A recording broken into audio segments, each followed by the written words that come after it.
কোনো গর্ভবতী মহিলার যদি ব্রেস্ট ক্যান্সার হয় তাহলে কি ও নিজের সন্তানকে ব্রেস্ট ফিডিং করাতে পারবে?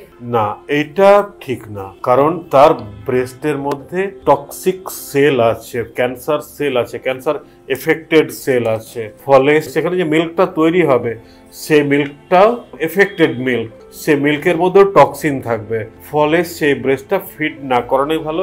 যদি তার অপোজিট ব্রেস্টে যদি কোনো সমস্যা না থাকে তাহলে ব্রেস্ট ফিডিং করানো যেতে পারে, তবুও সাবধানে।